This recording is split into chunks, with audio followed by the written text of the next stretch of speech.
Witam na kanale Elmark Automatyka. Mam nadzieję, że podobał się poprzedni odcinek. Jeśli go jeszcze nie widzieliście, koniecznie kliknijcie tutaj, bo dzisiaj kontynuujemy przygotowanie naszego serwonapędu.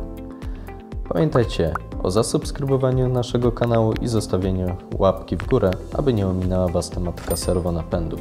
W ostatnim odcinku dowiedzieliście się, jak prawidłowo podłączyć nasz serwonapęd do pracy, a dzisiaj kontynuujemy tą tematykę i pokażę, jak zdalnie skonfigurować nasz serwonapęd i przy okazji napiszemy krótki program do dojazdu do danej pozycji.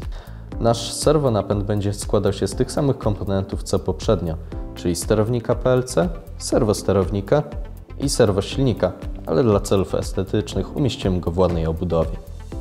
Teraz możemy zająć się konfiguracją naszego układu. Wszystkie czynności wykonamy w jednym środowisku Unilogic, który pozwala na konfigurację, programowanie profilu ruchowego, diagnozowanie układu, a także programowanie sterownika PLC i projektowanie ekranu HMI. Rozpoczniemy od utworzenia nowego projektu. Wybierzemy odpowiedni sterownik. Teraz skonfigurujemy połączenie z serwosterownikiem. Jest to niespotykanie proste. Wchodzimy do zakładki modułów, wybieramy nasz moduł komunikacyjny UAC CX01CAN i przeciągamy na obrazek sterownika. To wszystko. Niezwykle proste. Konfiguracja serwosterownika i serwosilnika jest równie prosta co konfiguracja modułów komunikacyjnych. Przechodzimy do zakładki Servo Drives. Teraz wystarczy, że przyciągniemy nasz model serwosterownika i wybierzemy w oknie poniżej odpowiedni serwosilnik. W taki sposób wybraliśmy wszystkie komponenty w naszym serwonapędzie. Proste, co nie?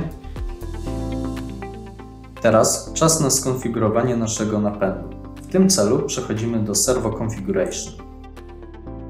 I podobnie jak poprzednio przenosimy nasz model serwosterownika. Program automatycznie utworzył nam plik konfiguracyjny, więc pozostaje tylko zweryfikować poprawność danych. Tabela parametrów jest podzielona na kilka kolumn, w których możemy znaleźć m.in. kody parametrów odpowiadające tym z serwosterownika, nazwę parametru, wartość skonfigurowaną minimum, maksimum i domyślną i jednostkę parametru. Poniżej mamy szczegółowy opis wybranego parametru, co w większości przypadków pozwoli szybko zrozumieć zastosowanie. Dla przykładu zwiększymy wartość jog speed, która jest używana przy ręcznym sterowaniu silnikiem. Znajduje się ona w zakładce P03 i zmienimy na wartość 1000. Pozostało dodać oś serwonapędu. W tym celu przechodzimy do Motion, Access i klikamy Add New Access. I wybieramy nasz serwosterownik. Możemy teraz przejść do określenia parametrów silnika. Rozpoczniemy od skonfigurowania połączenia mechanicznego występującego w naszym systemie ruchowym. W moim przypadku jest to stosunkowo proste, bo mam nałożone tylko koło pasowe na wał serwosilnika, więc wystarczy przeciągnąć element Rotary Actuator. W Unilogic możemy skonfigurować większość powszechnie używanych połączeń w systemach ruchowych. Mamy do wyboru przekładnie, aktuatory liniowe i obrotowe. W oknie Properties Window możemy wybrać jednostki, jakimi będzie operował nasz system kontroli ruchu i wartości graniczne. W Motion wybieramy profil ruchu trapezoida. Profil S-Curve charakteryzuje się łagodniejszym przyspieszaniem i hamowaniem, dzięki czemu neutralizuje wibracje układu. Stop Options, czyli sposób realizacji zatrzymania, zostawimy domyślny. Tak samo jak opcję pozycjonowania. Zmianę dokonamy w opcjach prędkości, gdzie zwiększymy maksymalną prędkość do 3000 stopni na sekundę. I zmniejszymy wartości maksymalnych momentów do 1000.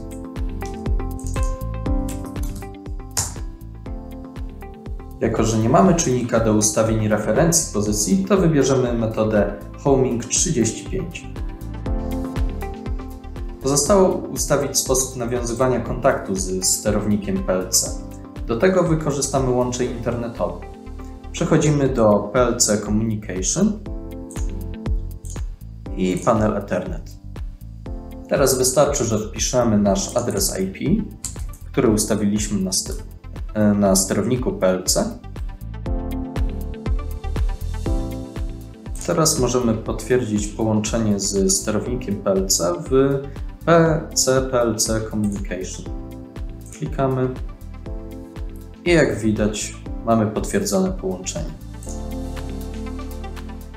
Serwonapęd skonfigurowany, mamy nawiązane połączenie, to teraz możemy zaprogramować funkcje ruchowe oraz zaprojektować HMI.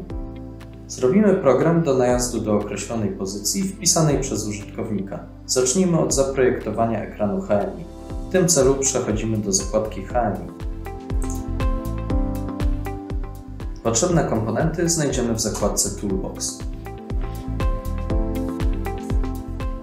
Umieścimy parę przycisków odpowiedzialnych za start, stop, włączenie, wyłączenie serwa, no i reset i homing.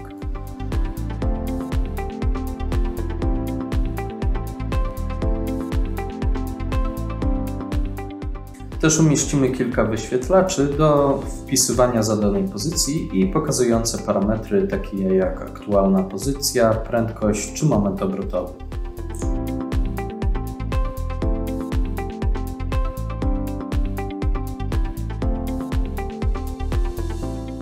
Czas na zaprogramowanie naszego układu. Bloki odpowiadające za sterowanie serwonapędem zostały specjalnie przygotowane przez Unitronics, żeby maksymalnie uprościć cały proces. Ogólnie sprowadzi się to do przeciągnięcia odpowiednich bloków i przypisania im parametrów. Rozpoczniemy od bloku resetowania alarmów MC Reset. Wybieram naszą oś i dodaję zmienną odpowiadającą za resetowanie. Dodatkowo utworzę gałąź do resetowania naszej zmiennej w przypadku zakończenia pracy bloku lub wystąpienia błędu. Następnie zasilanie serwosilnika za pomocą bloku MC Power. Kontrolować go będziemy przy pomocy przycisku włącz-wyłącz.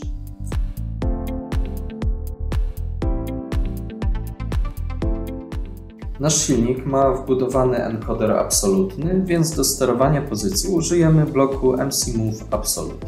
Oczywiście możemy użyć dowolnego, ale wykorzystamy możliwość bezwzględnego odczytu pozycji.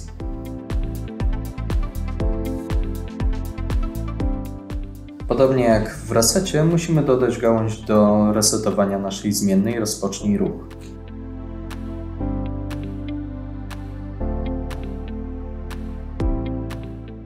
Do odczytania aktualnych parametrów pracy posłuży blok MC Read. Jako że będziemy odczytywać 3 parametry, to go skopiuję. Pierwszy blok będzie odpowiadał za odczytywanie pozycji, drugi za odczyt prędkości,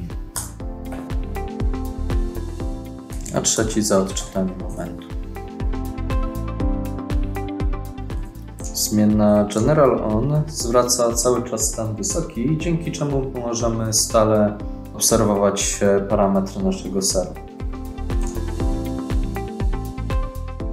Do każdego bloku należy przypisać odpowiednią wartość parametru odpowiadającej tej z serwosterownika. Do odczytu pozycji służy parametr 1007, do odczytu prędkości parametr 10, a do odczytu momentu 1019. Pozostało dodać blok zatrzymania serwa MC Stop i bazowania MC Home. Podobnie jak wcześniej tworzę gałąź do resetowania w przypadku błędu wykonania.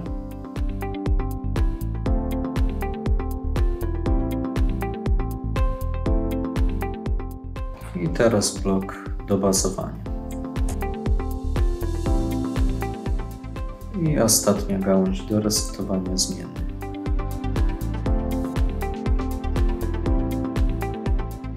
No, program gotowy, ale zanim przetestujemy jego działanie, to przypiszmy utworzone zmienne do elementów ekranu HMI. Robię to za pomocą atrybutu Action i w tym wypadku będę załączał zmienną rozpocznij ruch, a gdyby był włączony stop, to go zresetuję.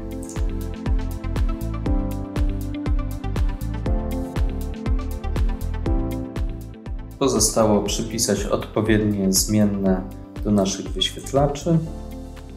Tutaj będziemy wpisywać pozycję, więc ważne jest, żeby odznaczyć okienko Read Only. A w pozostałych dajemy odpowiedni parametr w naszej osi. No dobrze, w takim razie wszystko gotowe. Możemy przesłać nasz program do sterownika.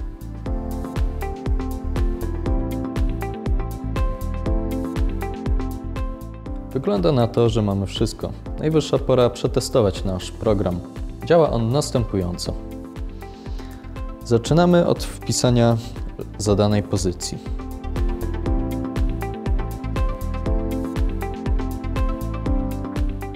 Przycisk Włącz-Wyłącz serwo załącza serwo. Należy go włączyć przed rozpoczęciem sekwencji ruchu. Reset resetuje wszelkie alarmy, ale tym razem nie pojawiły nam się żadne. Ustal pozycję 0 nadpisuje pozycję aktualną serwonapędu na pozycję bazową. Start rozpoczyna działanie, a stop hamuje. Możemy rozpocząć sekwencję.